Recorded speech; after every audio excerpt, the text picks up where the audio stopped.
Bienvenidos sean todos ustedes a su programa La Voz de los Derechos Humanos, un programa educativo que llega a todos ustedes gracias a la gentileza de la Universidad Nacional para la Defensa General Juan Pablo Duarte y Díez y la Escuela de Graduados en Derechos Humanos y Derecho Internacional Humanitario que dirige el coronel Jorge Luis Vázquez Suárez, Ejército de la República Dominicana. Para mí es un placer, como cada sábado, José Enrique Méndez le saluda. Buenos días, Xiomara Pimentel. Buenos días, José Enrique, apreciadísimos compañeros Manuel y Yulisa. Aquí feliz de compartir con ustedes, con nuestra audiencia a nivel nacional e internacional, que nos sigue cada sábado porque valora lo que es este espacio formativo e informativo sobre los derechos humanos, la dignidad del ser humano, el valor esencial de la vida que defendemos y que queremos que todos y todas los oyentes sean nuestros agentes multiplicadores para así llevarlo a toda la audiencia nacional.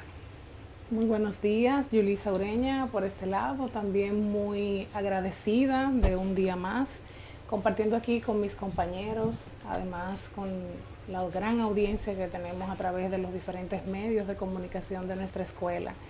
Estamos en un momento, ¿verdad?, en el cual los derechos humanos están, podríamos decir que en una transición, ¿verdad?, en cambios, y estar aquí y poder conversar sobre esos avances, esos desafíos que tenemos a nivel de derechos humanos, realmente es un privilegio. Así que muy agradecida y igual le doy los buenos días a nuestro compañero Cordero. Claro, eso es recíproco, licenciada Yulisa Ureña, doña Xiomara Pimentel, mi estimado hermano José Méndez y a todos los oyentes que son parte también de esta familia de la Voz de los Derechos Humanos, porque nos permiten entrar a sus hogares, a sus vehículos, a su lugar donde se encuentran cada sábado a esta hora. Así que es un honor siempre preparar este contenido académico para el conocimiento cultural de los derechos humanos de cada radio escucha. Así es, como bien ha dicho Manuel, nuestro compañero Manuel Cordero, y a todos nuestro compañero de audiencia, hoy es un honor también para nosotros.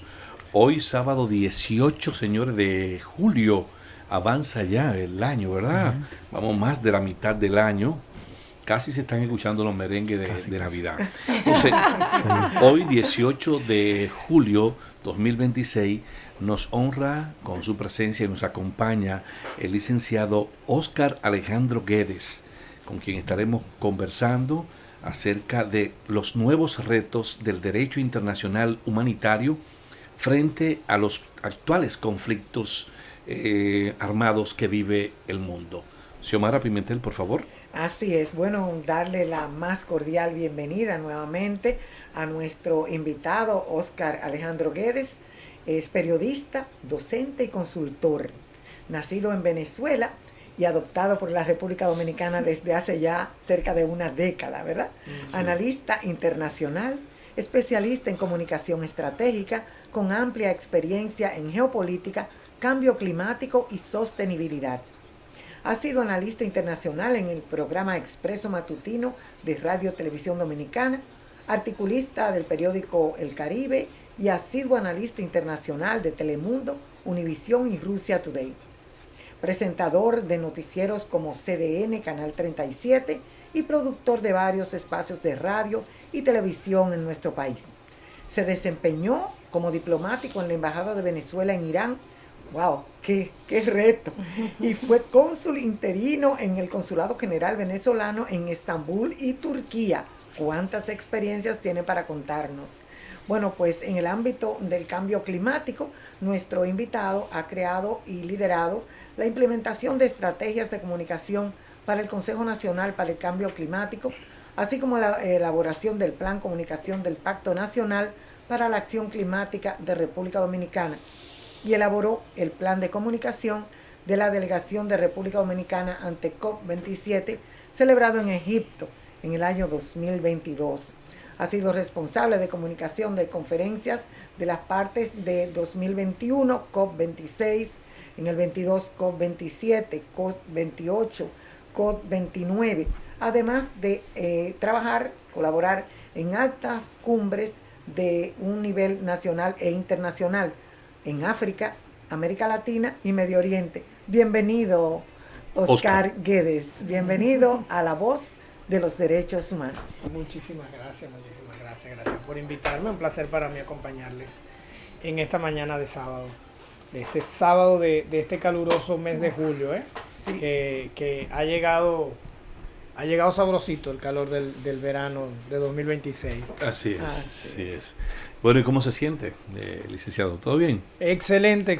Aquí tomándome un cafecito, que es lo Ah. mejor que uno puede tomar. A cualquier hora del día tomo yo café. Qué bueno, Sí. qué bueno. Para nosotros también es un grato placer tenerle aquí y sé que para nuestra audiencia de estudiantes de maestría, diplomado y de doctorado que imparte nuestra Universidad Nacional para la Defensa y las demás escuelas también que sintonizan este programa, y a todos nuestros soldados apostados en todo lo largo y ancho del país, a quienes enviamos un saludo, a todos nuestros distinguidos soldados que son los que protegen nuestra nación en los cielos, en las aguas y en las fronteras.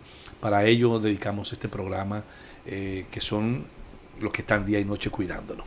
Así que quisiéramos compartir con usted hoy un poquito acerca del derecho internacional humanitario, ¿verdad? Y todos estos retos que se están dando en el mundo. Y qué sé yo, a mí se me ocurre preguntarle así, una manera fácil y llana de que nuestros soldados y nuestros estudiantes puedan entender Sí. de qué estamos dialogando. Quizá preguntarle, licenciado Oscar, me surge decir, ¿puede haber regla en algo tan primitivo y tan violento como una guerra? Sí, ¿hay regla dentro de una guerra? Mira, esa es una pregunta que siempre es pertinente rescatar, porque en muchas de las conversaciones que uno tiene en estos tiempos sobre geopolítica, nunca falta alguien desprevenido que te diga, bueno, pero es que han muerto niños en tal conflicto, o que han muerto no sé cuántos periodistas. Eso es normal, porque eso es una guerra. Siempre hay que rescatar la civilización humana y recordarle a todas esas personas, a todos los ciudadanos, que sí existen reglas, incluso en algo tan horrendo como la guerra. Para que tengamos una idea de lo primitiva que es la violencia humana, que existen, según estudios arqueológicos, ¿verdad? Ajá. El primer homicidio del que se tiene registro data de más o menos hace unos 430.000 años atrás. 430.000 años, wow. Una persona, un fósil que ha sido hallado, un cuerpo, ¿verdad? Un resto humano, con 2 perforaciones, 2 heridas idénticas en el cráneo. Que por la forma está descartado que haya sido un accidente o De una manera agresión de un personal. animal, exacto, y se estima que fue una agresión de otro ser humano. ¿Ok?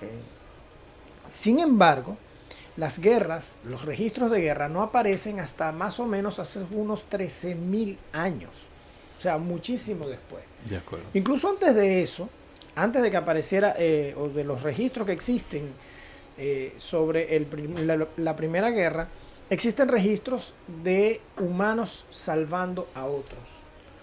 Un cuerpo con una fractura de una pierna, de una fractura de fémur curada, por ejemplo, o de otras heridas curadas por otros seres humanos. Lo que nos indica que aunque la violencia es un problema muy antiguo en la humanidad, también el esfuerzo por ayudar a otros humanos es tan antiguo como aquello. La parte humanitaria, exacto. en ese momento. Y esto es justamente lo que ha llevado a que el ser humano vaya evolucionando. Esas primeras guerras, esos primeros registros que se hallan de guerra de hace unos 13.000, 10.000 años, es porque hay registros, datos, cuerpos hallados en excavaciones en África que muestran hombres, mujeres y niños asesinados, maniatados, este tipo de conductas que ocurrían, masacres de pues no dejar a nadie vivo cuando un grupo conquistaba al otro. Okay. Se teme que hace unos 10.000 años aproximadamente ocurrió se cree que la revolución agrícola, es decir, este proceso mediante el cual el ser humano comenzó a sembrar y cosechar con conciencia de lo que estaba haciendo, llevó a que los seres humanos dejaran de ser nómadas, se establecieran en lugares para poder aprovechar la tierra, y entonces eso también generó nuevos conflictos, porque entonces unos que no tenían alimentos veían que otros sí, no era suficiente para todos y se generaban aquellas guerras. Ya hace unos 7.000 años antes de Cristo habrían ocurrido las guerras neolíticas en Europa, por ejemplo, y se teme que eran precisamente por esto, por agricultura y por territorio. Territorial, exacto. Exactamente. Sin embargo, todo esto cambia cuando en el 1859, mira de cuánto estamos hablando de hace 10.000, 13.000 años, y no es hasta 1859, hace casi 200 años, cuando en la Segunda Guerra de Independencia Italiana ocurre algo que nadie esperaba. Habían unos 280.000 combatientes en aquel campo, en la guerra de Solferino. Y bueno, aquello fue obviamente miles de muertos, miles de heridos, miles de personas abandonadas en los campos de guerra. Pero hay un empresario suizo, Henry Dunant, que por casualidad va desplazándose por tierra de una ciudad a otra y pasa por Solferino pocas horas después de la batalla. ¿Y qué se consigue? Este hombre se consigue a cientos, a miles de hombres muriendo abandonados en el campo, sin nadie que los ayudara, sin una enfermera, sin nadie que les diera siquiera agua para beber, y no murieran de sed porque no podían ni caminar por una fractura para llegar a donde había una fuente de agua. Este fue el buen samaritano, ¿verdad? Este es el hombre que la dice, imagen del buen samaritano. este es el hombre que dice, esto tiene que parar. Un trato humanitario, ¿verdad? Sí. Se monta en rescatar a todos estos heridos y llevarlos al pueblo más cercano y poner a trabajar a hombres, mujeres, niños, ancianos, a todos, en salvar esas vidas.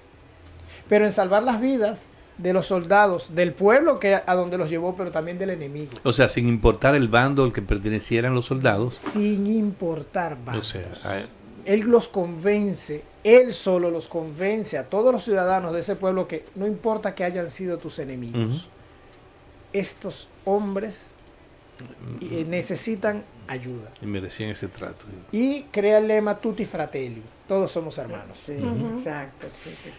A partir de ese momento nace entonces aquella primera experiencia, lleva a que él incluso escriba un libro y crea el movimiento Tutti Fratelli o Todos Somos Hermanos, y con aquello se logra por primera vez la creación de un Comité Internacional para el Socorro de Heridos, que más tarde se convirtió en el Comité Internacional de la Cruz Roja, y que permite la firma de los primeros acuerdos de Ginebra en 1864. Okay. Desde ese entonces hay reglas para la guerra. Ok.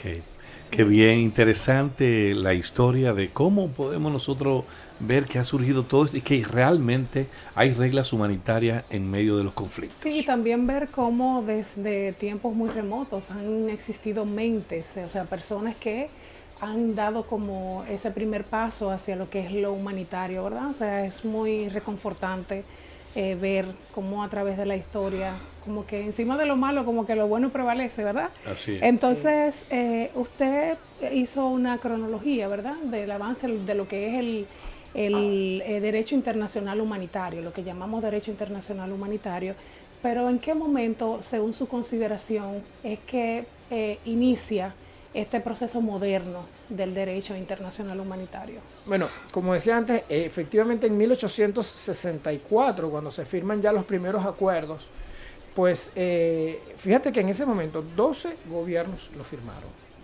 12 gobiernos en un mundo en el que existían grandes reinos. El Imperio Otomano controlaba una gran extensión territorial, el Imperio Austrohúngaro, Francia, etcétera, etcétera, Prusia, el Imperio Ruso. Era un mundo de reinos y naciones de grandes extensiones territoriales.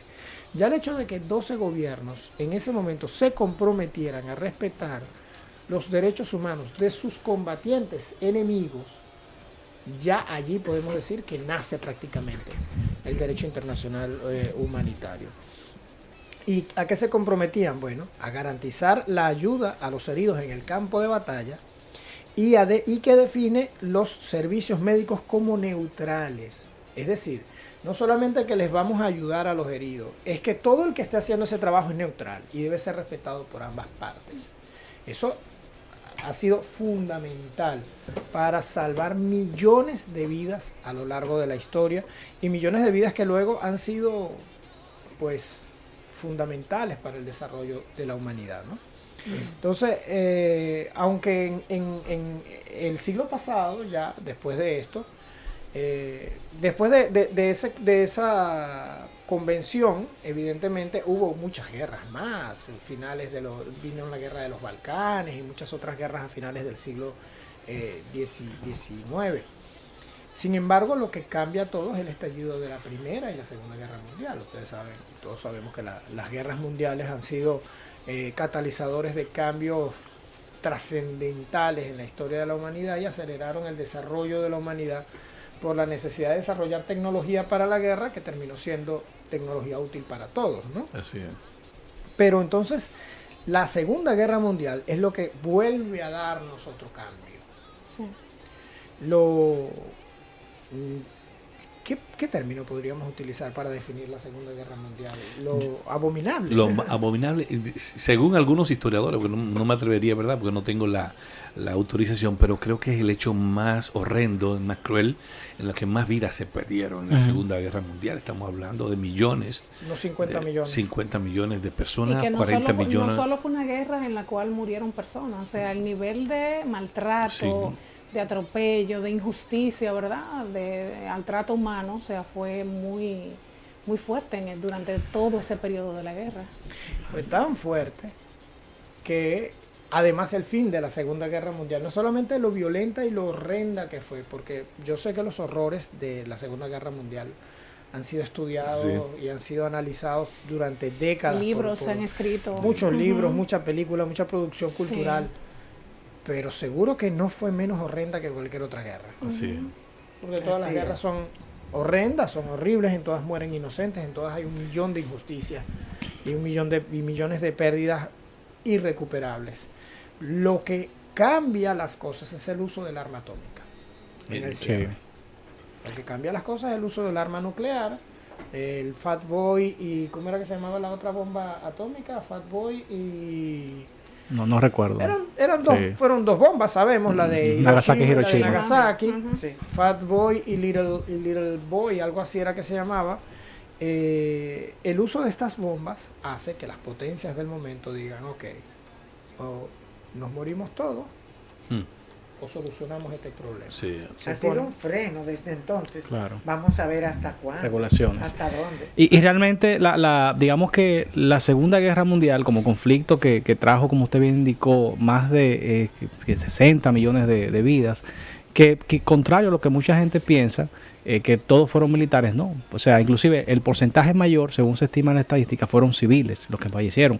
Sabemos el tema de aquella Alemania nazi, el tema del holocausto, la experimentación con ser humano, o sea, donde la dignidad humana se vio en su estado más denigrante. Y precisamente a raíz de todo esto que hemos visto, exactamente qué hicieron esas grandes naciones o el mundo en general para, a raíz de ese gran conflicto, digamos, eficientizar o robustecer lo que estamos hablando, el derecho internacional humanitario. Justamente hacia allá iba. Okay. Que el término de la Segunda Guerra Mundial y los horrores vividos en su desarrollo hacen que el liderazgo global, el liderazgo de las principales potencias mundiales diga, señores, tenemos que buscar la manera de convivir en paz. Allí jugó un papel fundamental la esposa del Eleanor Roosevelt. Eisenhower, y del presidente Roosevelt, claro que sí. Eleanor Roosevelt y muchísimos otros líderes civiles y políticos. Se dan la construcción de la Organización de las Naciones Unidas y tal y qué sé yo, pero lo que tiene más valor es la construcción y la firma de los 4 convenios de Viena. De Ginebra, perdón, y que siguen vigentes hoy. Y que además hoy cuentan con más de 186 países y unos 100 millones de miembros y voluntarios en ejercicio. 80 años después, y con todos los cambios y la evolución que todos conocemos, en una parte negativa, en otra parte positiva, claro está, pues precisamente de esos 4 convenios del de Ginebra 1949, ¿En qué podemos decir que todavía sigue vigente? ¿Y cuáles serían los retos para el futuro? Los convenios siguen vigentes. El primer convenio, que es de los heridos en guerra, de los heridos en campaña, Sí. que busca mejorar la suerte que corren los heridos, es decir, que no fallezcan, Sí. Así. y los enfermos de las Fuerzas Armadas en conflicto. O sea, estamos hablando solamente de los militares y combatientes. Y De lo que que ya tú- es una guerra, discúlpeme que le interrumpa, que no es cuerpo a cuerpo. Que ya no es Estamos cuerpo a cuerpo, hablando hace mucho. de, Claro. de que hace mucho tiempo no es cuerpo a cuerpo. Claro. O sea, son las medidas que se van a tomar en el sentido del rescate de esas personas Y salvamento. agredidas. Y salvamento. Sí, Rescate y Correcto. salvamento. sí. Entonces, ¿cómo se les protege? Pues los soldados se ponen fuera de combate y reciben atención de personal médico, de unidades sanitarias y de capellanes, Sí. para que puedan sobrellevar el periodo de convalecencia. El segundo convenio, y es muy importante este, es sobre los náufragos y los heridos en el mar. Este busca mejorar la suerte de los heridos, enfermos y náufragos de las Fuerzas Armadas. Todavía estamos hablando de los militares solamente. Sí, porque Así. también interviene mucho la parte de los submarinos y Claro, este tipo de el desarrollo tecnología. Las embarcaciones. actuales que se Embarcaciones. maneja. Las embarcaciones, Sí. cuánta gente cae por la borda y Sí. queda a merced, A merced. de A la deriva. de las aguas, a la deriva, exactamente. ¿Cómo se les protege? Pues el personal herido, los náufragos, pues son atendidos con barcos hospitales y tripulaciones sanitarias en los entornos marítimos de los conflictos. Y teniendo en cuenta que, como ya dijimos antes, entonces el personal médico es neutro. Así que estas naves que están allí y su tripulación para atender a los heridos y náufragos no deben ser agredidos por las partes en conflicto. Así. Exacto. Eso es muy importante. El tercer convenio es sobre los prisioneros de guerra. El tercer convenio tiene por objeto pues asegurar el trato debido a los prisioneros de guerra. Es decir, que tengan condiciones humanas de internamiento, es decir, prisiones. Se entiende ser que digna. sea prisionero de guerra, ok, pero que esté en condiciones dignas, que esté en condiciones adecuadas para la vida de un ser humano. Que reciba alimentación e hidratación, eso es muy importante, eso de dejar morir de hambre a los prisioneros está entonces prohibido, y se les asegure la atención médica y se prohíban las torturas o los tratos crueles. Esto es- Para sacar información o para Ujú. cualquier tipo de gestión que necesite se vea el hacer. enemigo. O ¿verdad? simplemente trato cruel, porque hay veces que esa es la diferencia entre la tortura y el trato cruel. La tortura generalmente busca extraer información o extraer datos de parte del prisionero, pero el trato cruel es vejatorio, ya es simplemente maltrato porque eres mi enemigo y te trato peor que a un traste. Así Entonces, estos convenios, todos estos, los 186 países que forman parte de los convenios, se están comprometiendo, se han comprometido desde hace 80 años a respetar estos derechos. El cuarto convenio entonces va dirigido a la protección de vida de los civiles en tiempo de guerra. Correcto. Es decir, que la población civil bajo autoridad enemiga en territorios ocupados y sea protegida su vida y su integridad y se prohíba el traslado forzoso o la toma de rehenes. Estos son temas que tienen plena vigencia y que regulan el desarrollo de los conflictos en todo momento. Bien, estamos hablando precisamente, para la gente que nos escucha, de la importancia que tiene para el derecho internacional humanitario, para no solamente los soldados, los heridos, los que están en los náufragos, los prisioneros de guerra y la población civil.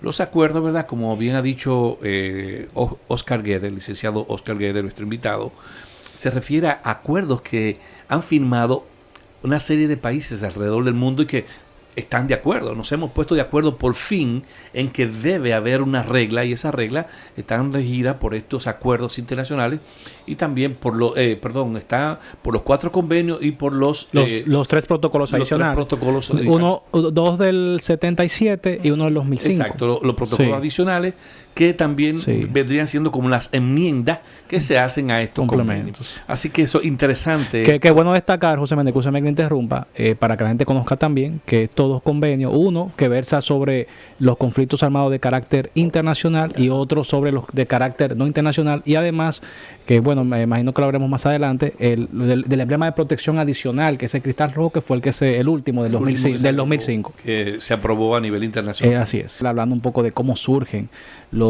precisamente el derecho internacional humanitario, las diferentes batallas, Los convenios. que llegaron a movilizar, los convenios de Ginebra. Y en este caso me gustaría hablarle, si no existe un gobierno mundial, ¿cómo se hace para cumplir realmente el DIH? Porque evidentemente los países son muy diversos en sus ideologías. Entonces, ¿cómo se logra concretar esto de manera unificada entre los diferentes estados? Mira, acabas de usar un término clave, gobierno mundial, porque yo tengo un amigo que le decimos el conspiranoico, porque él Habla del orden mundial, no, del nuevo orden. No, y a ese amigo le encantan las conspiraciones. La FIFA le está regalando el mundial a Messi, Sí. El gobierno lo puso fulano, no sé, todas las conspiraciones, los ovnis, todas las conspiraciones, él está ahí. En su mente, sí. Él las lleva, pero al dedillo. Entonces, una de esas conspiraciones, grandes conspiraciones que existe, es de la conspiración de que existe un gobierno mundial, que la ONU está imponiendo una agenda, y la agenda es con finalidad no sé qué, porque el fin ulterior es reducir la población mundial, porque lo que quieren es... Que los Illuminati. Ay, Dios mío. Y los reptilianos. Pero no con existe. una convicción. No, pues eso es tremendo. Increíble. Eso es tremendo. Yo creo que hoy en día Sócrates lo envenenarían nuevamente. La cicuta. Lo harían tomar la cicuta nuevamente. No existe un gobierno mundial. La Organización de las Naciones Unidas, yo decía el otro día en una entrevista que me preguntaban por la ONU, yo decía, la ONU es como una junta de condominio de una torre. Cada quien tiene un apartamento, pero hay que poner un orden, porque seres humanos viviendo juntos sin reglas, ya sabemos cómo termina, ¿verdad? Sí. Entonces hay que poner orden. ¿Cómo ponemos orden? Pues vamos a juntarnos, vamos a elegir un presidente de la junta, vamos a elegir unos secretarios, vamos a elegir unos comités, vamos a emplear gente para que atienda cosas que nosotros no podemos atender, la limpieza de los pasillos, el cuidado de la jardinería, el cuidado del garaje, etcétera, etcétera. Los fondos. Los fondos, ¿quién los maneja? Espérate, no lo dejen en manos fulano ni de sutano, ponerlo en alguien externo, etcétera, etcétera. Eso es lo que ha hecho la humanidad creando la ONU. Los gobiernos se reunieron en 1945, después de las bombas atómicas de Hiroshima y Nagasaki, después de las explosiones nucleares, después de la caída del Tercer Reich, y dijeron, vamos a administrar esto, vamos a organizar el mundo, vamos a poner reglas, vamos a poner normas para que todos vivamos más o menos de la manera que queremos vivir. Entonces, se crea la Organización de las Naciones Unidas, se crean los convenios sobre derecho internacional humanitario, se firman todos estos convenios y todos estos tratados, y entonces nos encontramos con ese conflicto. ¿Cómo hacemos cumplir aquello? ¿Cómo hacemos cumplir estas normas? ¿Esto es poesía o tiene músculo? ¿Tiene diente? ¿Tiene capacidad? Pues sí. Esto se puede hacer cumplir y esto se hace cumplir de varias maneras. De un lado está la persuasión política humanitaria. Okay.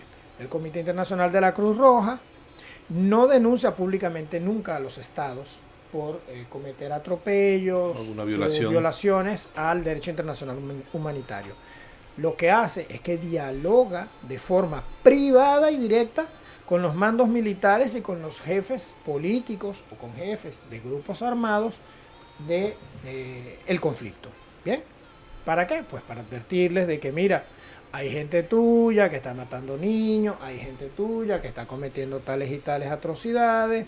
Por favor, corrijan esto cuando están combatiendo, porque pasó aquello, estamos observando, estamos recibiendo denuncias y reportes de que esto está sucediendo, y les pide también acceso voluntario a conocer las condiciones en que se encuentran los prisioneros de guerra y les ayuda a facilitar la evacuación de los civiles y distribuir la ayuda humanitaria para los civiles a fin de evitar desastres, tropelías, tragedias, cosas horrendas como lo ocurrido, por ejemplo, con los armenios en el marco de la Primera Guerra Mundial en el Imperio Otomano, que es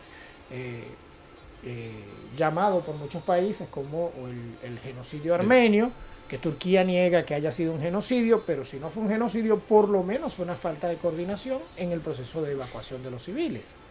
Entonces, como quiera, lo lamentable es que se perdieron miles donde de hay vidas. pérdida de vidas humanas, se puede catalogar de tal manera. Entonces, eso es lo que la Cruz Roja Internacional ayuda en parte a facilitar con diálogo político privado y directo con las autoridades políticas y militares para coordinarlo. De otro lado está el liderazgo diplomático de la ONU y de organizaciones aliadas y de la sociedad civil para utilizar el peso diplomático y político para presionar a las partes en conflicto para que cumplan con el derecho internacional humanitario y colaboren con la Cruz Roja Internacional y esos pedidos privados y esas conversaciones privadas que son tan necesarias. En ese sentido, allí hay un músculo y hay diente porque el Consejo de Seguridad puede emitir resoluciones vinculantes, puede imponer sanciones económicas o incluso embargo de armas e incluso autorizar misiones de paz si alguno de los países se niega a colaborar y además tiene una conducta reiteradamente negativa hacia el derecho internacional humanitario. Obviamente sabemos que el Consejo de Seguridad tiene sus tranques, tiene sus dificultades de hacer avanzar temas cuando toca los intereses de algunas naciones, pero es el músculo que cuenta la humanidad, es lo más grande y lo más avanzado que hemos logrado hasta ahora, y yo creo que cuando uno avanza, aunque no logre el objetivo completo, lo peor que uno puede hacer es retroceder. Yo creo que la humanidad tiene que seguir confiando en la Organización de las Naciones Unidas, a la que yo siempre defino como la cúspide de la civilización humana. Sí. Nunca la humanidad ha alcanzado nada más avanzado para la convivencia global que la ONU. Sí. Así que debemos seguir apoyándola y debemos seguir trabajando en mejorarla y fortalecerla. También el Consejo de Derechos Humanos establece comisiones independientes, misiones especiales de determinación de los hechos, para hacer investigaciones, para recabar pruebas sobre el terreno acerca de hechos que se presuman que son atrocidades. Y estas pruebas finalmente además son útiles por si se instrumenta algún caso ante la Corte Penal Internacional o fiscales nacionales que abran juicios formales por los casos que sean denunciados como atrocidades. También está la justicia penal, que si falla la prevención, pues entonces se activan mecanismos judiciales para castigar a posibles responsables individuales de los hechos. Es decir, la Corte Penal Internacional, los tribunales ad hoc que se han creado ya varias veces en la historia, la ONU, el Consejo de Seguridad puede crear tribunales ad hoc para juzgar crisis concretas, como pasó, por ejemplo, en la antigua Yugoslavia o en Ruanda. Ruanda, Sí. exacto. Donde se crearon tribunales ad hoc. Y pues los propios tribunales, incluso internos de cualquier país, pueden a lo largo juzgar crímenes de guerra sin importar la nacionalidad de la víctima o del agresor. Si se encuentra en ese país, se encuentra Si se encuentra residiendo en ese residiendo, país, exacto. puede iniciar procesos penales por crímenes de guerra, basándose en la obligación que tienen ese país de que firmó los convenios de Ginebra de los que hablábamos antes. Correcto. Súper interesante, señor Guedes, esta estructura que usted ha explicado ahora y que ha sido posible a través del tiempo. O sea, yo pienso que, bueno, y usted mencionó también dentro de su explicación que regularmente surgen quejas sobre el rol de la ONU, pero ¿qué pasaría si no existiera la ONU? O sea, justamente nació para prevenir y siento como que es más el avance y todo lo que se ha logrado a lo que pasaría si no existiera la institución de la ONU, ¿verdad? Yo siempre digo cuando cuando las personas se quejan de la ONU, sí, todos tenemos quejas de la ONU, pero está de mi mamá, yo tengo quejas. Lo que pasa es que tienen que organizar el mundo, o sea, una estructura mundial. Entonces, que pasen una o varias acciones, ¿verdad? Que nos enteremos y que no estemos de acuerdo, es una, pero en tanta estructura, o sea, yo pienso que realmente ejercen su rol, ¿verdad? Pero ¿qué pasaría, por ejemplo, cuando existen crímenes de guerra? O sea, tal vez que explique un poquito qué sería un crimen de guerra y cuál sería el rol de la ONU si esto sucede y de la Corte Penal Internacional en ese caso. Bueno, lo que decíamos antes, violaciones al derecho internacional humanitario, que son los crímenes de guerra, básicamente, o sea, asesinatos de civiles de manera deliberada, Cuando se violan los convenios de Ginebra. Cuando se violan los convenios de Ginebra, cuando se violenta todo derecho creado para proteger tanto a los civiles como a los combatientes enemigos, una vez heridos o una vez hechos prisioneros, se están cometiendo crímenes de guerra. La tortura de prisioneros, los tratos vejatorios o inhumanos o crueles contra prisioneros de guerra, el asesinato, por ejemplo, de personal médico de manera deliberada, los ataques incluso, aunque no lograran asesinarlos, los ataques dirigidos a personal médico y de ayuda a heridos en campos de batalla o en zonas de guerra, de manera deliberada e intencionada, son crímenes de guerra. Sí, que muchas veces, con su permiso, adelante. Licenciado Guedes, muchas veces desconocemos, la opinión pública desconoce cuántos voluntarios, cuántos representantes, cuántos agentes o ejecutivos de Cruz Roja Internacional fallecen en medio de los conflictos por estar justamente salvando vida y haciendo esa función del Comité Internacional de la Cruz Roja del Derecho Internacional Humanitario como representante del Derecho Internacional Humanitario en medio de los conflictos. A veces salen muy poco, uno no le da seguimiento, pero la página periodistas también, la gente que fallece en medio de los conflictos. Sí. Y, por ejemplo, en muchos sabemos que cuando hay esta violación que él ha explicado a Yulisa muy bien sobre los crímenes de guerra, cuando se afecta a la población civil, y cuando se atacan instituciones que están prohibidas que sean atacadas en medio de un conflicto, o sea, todos estos crímenes a veces no se conocen.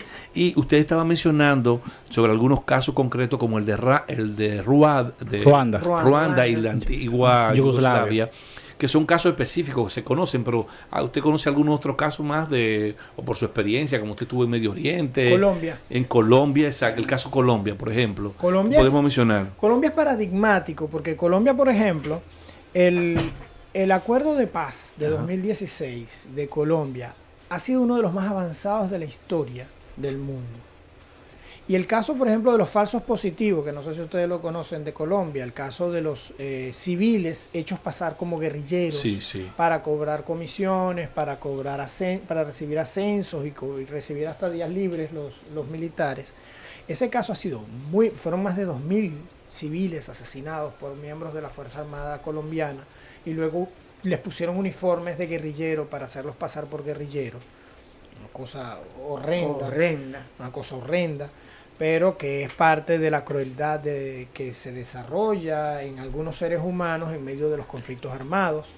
Y por eso uno siempre llama a que ante cualquier tensión se evite el conflicto, se reduzcan las tensiones, se rebajen las tensiones, porque después que inicia un conflicto armado, detenerlo es lo más difícil que hay.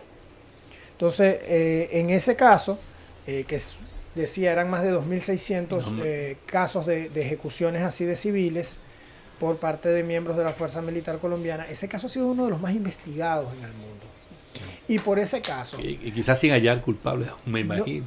No, hay militares... Ya están condenados. Y no solo eso, los dos expresidentes colombianos, Álvaro Uribe Vélez y Juan Manuel Santos, tuvieron que testificar por aquello.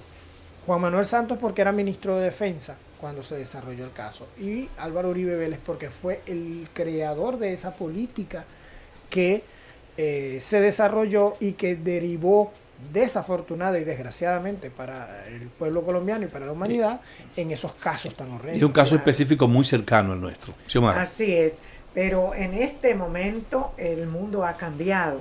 Hay mucha tecnología, muchas oportunidades y también muchos ataques, ¿verdad? Por ejemplo, ciberataques, sectores armados no estatales y sobre todo los drones, que también sirven como para testificar muchas de estas masacres.